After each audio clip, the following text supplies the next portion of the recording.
Donald Trump امریکہ یہ کلیم کرتا ہے کہ وہ جو جوہری معاہدہ ہے یا جوہری توانائی کی افزودگی ہے اس کے اوپر ایران جو ہے وہ بات چیت کرنے کو تیار نہیں تھا. یہ تو امریکی موقف تھا. اب ایک سٹیٹمنٹ ایسی بنانی، ایک نیریٹو ایسا بنانا جسے عوام کو بیچا جا سکے. لیکن دوسری طرف اگر ایرانی موقف دیکھیں تو وہ کیا ہے؟ یعنی اگر یورینیم کو ڈائلوٹ کیا جاتا ہے تو ایران کی آخری حد کیا ہوگی؟ صفر پہ تو ایران آمادہ نہیں ہوگا، لیکن آخری حد کیا ہوگی جس تک ایران یہ کہہ دے کہ ہم اس آخری حد تک اسے ڈائلوٹ کر دیں گے؟ میں نہیں سمجھتا اس کو ایران کے لیے کوئی چیلنجبل ہو. جنیوا کے جو تیسرے مذاکرات تھے سر، حملوں سے 3 دن پہلے جب مذاکرات ہوئے تیسرے دور، پھر عمانی جو foreign minister Washington D C چلا گیا تھا، جے ڈی وینس ان کی ملاقات ہوئی، پھر انہوں نے بڑے کلیئرلی بولا تھا we are near to the best deal with in the 24 hour. وہ ڈیل کیا تھی؟ وہ ڈیل یہی تھی کہ ایران نے اپنے آفر پیش کر دیا تھا اور اس پر عمان جو کہ میڈیٹر سے وہ کانفیڈنٹ تھا. اور جب جے ڈی وینس سے ملاقات کر کے وہ آ کے امریکی میڈیا کو انٹرویو دے کے بتانے کا یہی مطلب ہے سر کہ امریکہ بھی اس بات پہ کانفیڈنٹ ہے. اب یہ الگ بات ہے کہ وہ ایران کے اوپر جارحیت کرنے کی سازش کر رہے تھے، جو کہ 3 دن کے بعد سیٹرڈے والے دن جارحیت کا آغاز ہو گیا. دیکھیے میں سمجھتا ہوں وہی ڈیل اپنی جگہ پر باقی رہی اور اب بھی ہے. کوئی بھی امریکی جو بیہیویئر ہے ایران کے جو جوہری اقدامات سے متعلق، میں سمجھتا ہوں یہ ان کے اپنے ہی انٹرنل جو آڈینس ہے ان کو خوش کرنے، آلدو جس رجیم کو چینج کرنے کے لیے ڈونلڈ ٹرمپ ایران پر جارحیت کی، وہی اس کے ملک کے اندر کروڑوں لوگ سڑکوں پہ باہر آ کے نہ صرف اس کی جنگ کے مخالفت کی بلکہ وہاں بھی رجیم چینج کرنے کا مطالبہ کر رہے ہیں. تو میں نہیں سمجھتا اس میں ایران کے لیے کوئی بڑی چیلنج ہوا. بالکل فلیکسیبلٹی ہو سکتی ہے، جس طرح ایران نے جوہری معاہدہ 2015 کے لیے ایک ہیروئک، میں سمجھتا ہوں ایک اب اس کو اردو میں کیا ہیروئک فلیکسیبلٹی، یعنی یعنی یادگار ایک لمحہ. جی ایک اقتدار نما جو انعطاف، جو ایک فلیکسیبلٹی دکھائی. تو اب بھی ممکن ہے، کیوں نہ ایران اپنے عوام کے حقوق کے لیے کچھ فلیکسیبلٹی دکھائے. وہ 2015 میں بھی انہوں نے دکھایا تھا، وہ لیکن اب 2026 فروری کی کے بار مذاکرات میں بھی دکھائے. 2015 سے مختلف اسے کس حد تک سمجھتے ہیں؟ کیونکہ اگر 2015 والی بات دیکھیں تو اس وقت تو افضل بھائی نہ تو ایران کے اوپر حملے ہوئے تھے، نہ ایران نے کلیم یہ کیا تھا کہ $270 بلین کا اسے بل واسطہ یا بلا واسطہ نقصان پہنچا ہے، نہ خطے کے دیگر ممالک کو اتنا نقصان پہنچا تھا، نہ ابنا ہرمز بند ہونے سے دنیا کی معاشی سانس جو تھی وہ اس حد تک رکی تھی. اب کی بار چیزیں کچھ مختلف ہیں، لیکن اب کی بار فلیکسیبلٹی ایران کے اندر کس حد تک موجود ہے کہ کن ٹرمز اینڈ کنڈیشن سے وہ پیچھے ہٹنے کو تیار ہو جائے گا؟ آپ درست فرما رہے ہیں کہ 2015 میں کوئی ایسی جنگ نہیں تھی، کوئی آبنائے ہرمز کی بندش نہیں تھی، کیونکہ اس وقت کے امریکی صدور وہ اپنے عقل کا استعمال کرتے تھے. ان کو یہ بات کا علم تھا کہ اگر وہ ایران کو انڈرسٹیمیٹ کریں تو یہ پورا سرکمسٹانسز سچویشن ان کو سامنا کرنا پڑے گا، جو کہ ڈونلڈ ٹرمپ صاحب میں یہ سنجیدگی نظر نہیں آئی ہے. آپ دیکھیں 2018 میں اسرائیل کے کہنے پہ وہ یک طرفہ طور پر ایک انٹرنیشنل ایکارڈ JCPOA سے وہ نکل پڑے.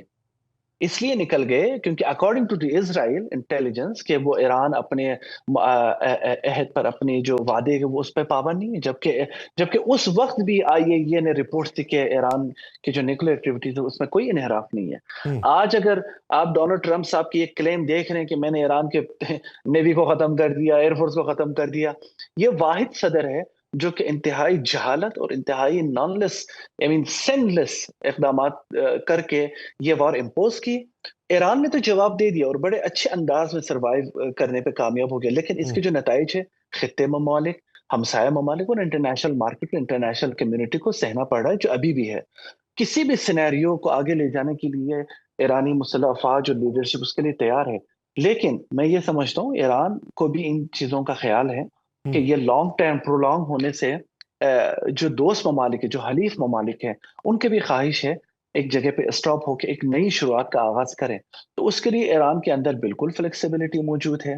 ایران نے فروری 2026 میں جو مذاکرات ہوئے تھے وہ ایک اچھی ڈیل آفر کی، جو بظاہر امریکہ کو اس وقت بالکل رضامندی کا اظہار کیا تھا. بٹ انفارچونیٹلی جب کسی فرد یا کسی ایڈمنسٹریشن کے پیچھے صہیونی لابی اور اسرائیلی عزائم ہوں تو آپ کو ڈونلڈ ٹرمپ جیسے شخص ملیں گے جو کہ جنگ کا آغاز کرتے ہی دسیوں بار فتح کا اعلان کر دیتے ہیں، پھر جنگ کا جو ہونے کے جو ملبہ ہے وہ دوسروں پر ڈال دیتے ہیں، اور اوپر اسرائیل اپنے آپ کے دفاع کے لیے خطے کے ممالک کو آپس میں لڑوانے کی کوشش کرتے ہیں۔ تو میں آئی ایم کانفیڈنٹ کہ کوئی بھی ڈیل ہونے جا رہی ہو، ایران اس کے اوپر بالکل flexibility according to will of the wish and the benefit of the national interest of the Iran وہ دکھائیں گے۔ اچھا افضل صاحب، ایک چیز یہ بتائیے کہ جس طریقے سے عباس عراقچی صاحب نے اس مذاکرات کے دور کے حوالے سے بھی کہا کہ مذاکرات ہونے والے تھے، رویہ نرم تھا، لیکن پھر ایک فون کال آئی، اس کے بعد شرائط بڑھتی چلی گئیں اور اس حد تک بڑھیں کہ وہ اٹھ کے چلے گئے۔ افتخار گیلانی ہے، انہوں نے دی وائر انڈیا کے لیے ایک آرٹیکل لکھا جس کے اندر انہوں نے یہ کلیم کیا کہ 12 بار اس مذاکراتی دور کے اندر جے ڈی وینس نے ڈونلڈ ٹرمپ کو فون کال کی، اور ایک بار جو ہے وہ بنجمن نیتن یاہو کو فون کال کی، اور بنجمن نیتن یاہو کی فون کال کے بعد وہی جو ہے کافی ہے۔ وہ صورتحال تبدیل ہو گئی۔ اب ایرانی میڈیا میں، ایرانی عوام میں، ایرانی حکمرانوں میں اس فون کال کو لے کے کیا باتیں پائی جا رہی؟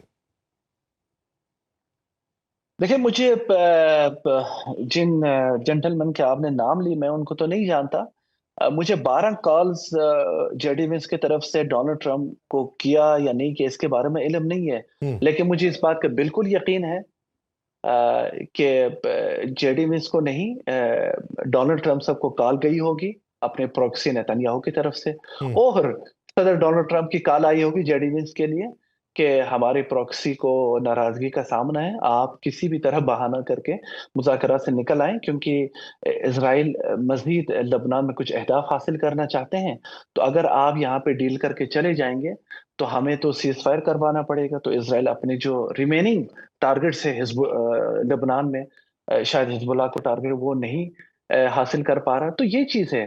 دیکھیں، یہ کہانی نہیں ہو سکتی، یہ ایک فیکٹ ہے۔ یہ وہ شخص ہے نیتن یاہو جو 1996 سے یہ کہتا آ رہا ہے کہ 2 مہینہ یا 2 ہفتہ یا 6 مہینہ رہ گئے ایران نیوکلیر بم بنانے تک پہنچنے کے لیے، پھر 2002 میں آ گیا، پھر 2006 میں آ گیا، پھر 2011 اچھا، پھر میرا پھر 2012 ایک سوال افضل تو صاحب یہ اسی امریکہ تناظر میں کو ہے۔ آپ نے جیسے کہا کہ کچھ اہداف حاصل کرنے ہوں گے، تو اب 10 روزہ جنگ بندی ہو چکی، تو وہ اہداف کیا ہوں گے جو اسرائیل نے حاصل کر لیے ہوں گے؟ حزب اللہ کو لے کے ظاہر شہری ہے آبادی کو لبنان کے نشانہ اوپر بنایا گیا ہے، جارحیت کا عام سلسلہ عوام جاری رکھنا، عام اور عوام جو ہے وہ حزب لقمہ اللہ اجل جو بنے کہ ہیں۔ جی دوبارہ پوچھیں گے مجھے، میں نے آپ کی آواز کہا بند سر، ہو گئی۔ عام عوام لقمہ اجل بنے ہیں، حزب اللہ کے اہداف جو تھے ان کو تو زیادہ ٹارگٹ نہیں کیا بالکل، گیا۔ دیکھیں اہداف یہی ہو سکتے ہیں جو ابھی کر کے دکھایا ہے۔ ایران پر جارحیت کے آغاز کے بعد اسرائیل نے جو آلریڈی ایک سیز فائر ہوئی تھی لبنان اور اسرائیل کے درمیان، وہ بڑی خاموشی سے اس کو وائلیٹ کر کے وہاں پہ بھی اس فرنٹ پہ بھی جارحیت جاری رکھی، اور ایران کے اوپر بھی حملے کا سلسلہ جاری رکھا ہوا تھا۔ تو شاید وہ چاہ رہا تھا کہ یہ جو دن گزرے ہیں، یہ جو 1 ہفتہ گزرے ہیں، وہ مزید اپنے حملوں میں انٹینسیفائی لا کے حزب اللہ کے جو ٹارگٹس ہے یا ان کے مراکز ہے، آپ نے دیکھا اوور 500 پیپل ہیو بین مارٹرڈ۔ مطلب آپ یہ کیسے ہم یہ جج کر سکتے ہیں کہ 1 ہفتے میں جس ملک ایک ناجائز ملک اور ایک دوسرا ملک لبنان کے درمیان آلریڈی جو ایگزسٹ کر رہی تھی ایک سیز فائر، اس کو بدستور وائلیٹ کرتے کرتے جب ایک ملک کے جو پرائم منسٹر ہے میڈیٹر بنتا ہے، جو ٹویٹ کرتا ہے آفیشلی کہ all of the region including لبنان should be abide with the ceasefire, the interim ceasefire، تو پھر آپ دیکھتے ہیں کہ دھجیاں اڑائی جاتی ہیں، امریکی صدر بے بس ہو جاتے ہیں۔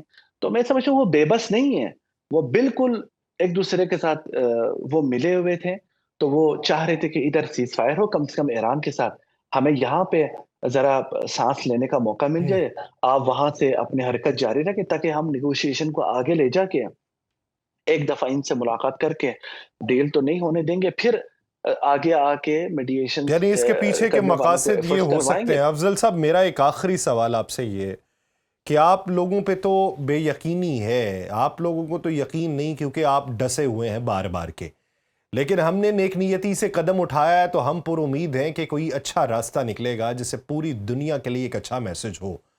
فرض کر لیں اچھا راستہ نکل آتا ہے, مذاکرات کامیاب ہو جاتے ہیں, ایران کی فارن پالیسی میں کیا فرق آئے گا؟ پہلے تو میں آپ کو یہ بتاؤں کہ بالکل غیر یقینی ہے، اور میری دعا ہے جو میڈیٹرز ہیں پاکستان کے پولیٹیکل لیڈرشپ، ان کی جو کاوشیں ہیں وہ رنگ لائے، لیکن انہیں بھی ہوشیار رہنا ہوگا. ہم، جن کے لیے وہ ایران کی طرف سے آئی ڈونٹ تھنک پاکستان کے لیے کوئی سوالات ہو یا کوئی ڈاؤٹس ہو، ہم، لیکن میں سمجھتا ہوں کہ میڈیٹرز کو بھی یہ ہوشیار رہنا ہوگا اسرائیل سے اور امریکی عزائم سے. وہ شاید اس وقت پاکستان کے ایفرٹس کو ریکوگنائز کر رہے ہیں، انڈورس کر رہے ہیں، بڑی خوشی کا اظہار کر رہے ہیں، جو کہ اچھی بات ہے. ہم.